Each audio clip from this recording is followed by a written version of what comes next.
Hello friends, welcome to Android Gateway YouTube channel. In this tutorial, you will learn how to pass code transcript MCQs test. So first of all, you need to read code transcription guideline. This will help you in MCQs test as well as audio test. You need to read all these transcription guideline all the way to the end. This will help you in during text exam. So let's first move to the MCQs test. And first question is how you should transcribe numbers. There are two different options, and according to the transcription guideline, second option is correct.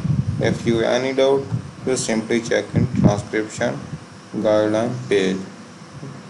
So let's move to the next question. And question is, what is the correct form of addressing internal dialogue? So simply check in transcription guideline, internal dialogue. So internal dialogue are seen as direct quotation as well. So example, and then I thought to myself, comma, and then this sentence, and the quotation mark is and question mark is included in the quotation mark. So this comma and question mark in between the question mark, quotation mark. So first sentence is not correct because the question mark is not included in quotation mark. Second is also not correct. Third is also not correct because it starts with small letter. Last option is correct according to the transcription guideline. Third question is, what should you do if you cannot identify who is speaking? So simply check in transcription guideline.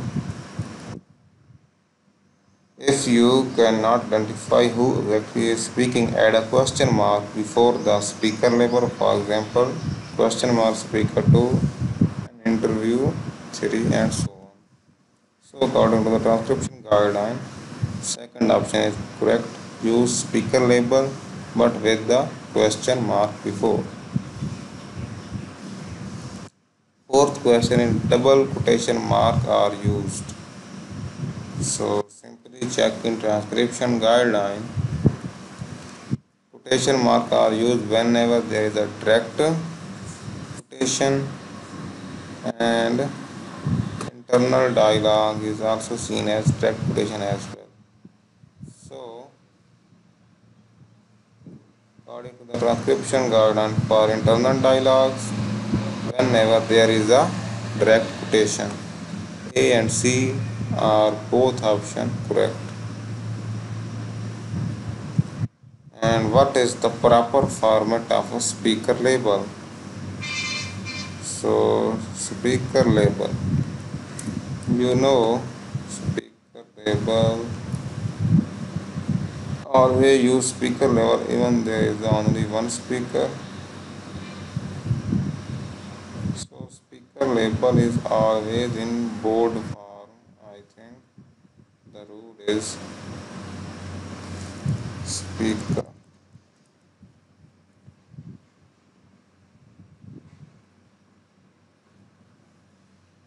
Speaker label. So speaker label always in bold form. So C option is correct according to the transcription guideline. Sixth question, full verbatim does not include. So full verbatim, move to the full verbatim section.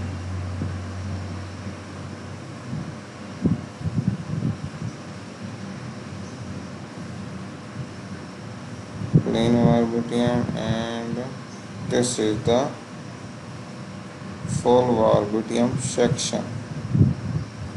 You see speech error, false start, filler word, slang word, starter, repetition, all these options are included. So all these options are included in full verbatim. Last option is not included in full verbatim. So last option is correct according to the transcription guideline. How to note a significant pause in a speech? Simply check in transcription guideline page. So this pause in always bold and time stamping and used to demonstrate a pause of significant speech. It is must be longer than 10 seconds for it to be marked. So according to the transcription guideline, first option is correct. A pause is significant only if it is no shorter than 10 seconds and it marked in this way. So the first option is correct. Now seventh question.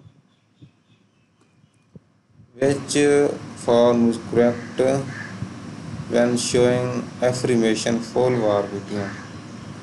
So full verbatim, move to the full verbatim section and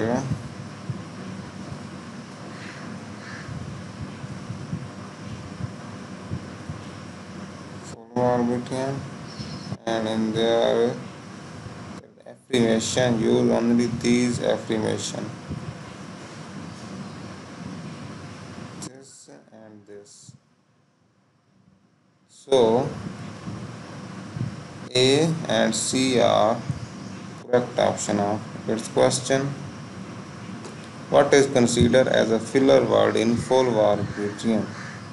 So simply check in transcription guideline and filler word. This, this, kind of, short of, I mean, you know. These word is considered as a filler word in full verbatim. So according to the transcription guideline, B and C is correct option.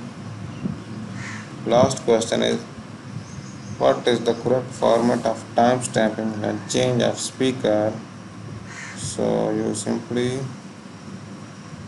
check in transcription guideline.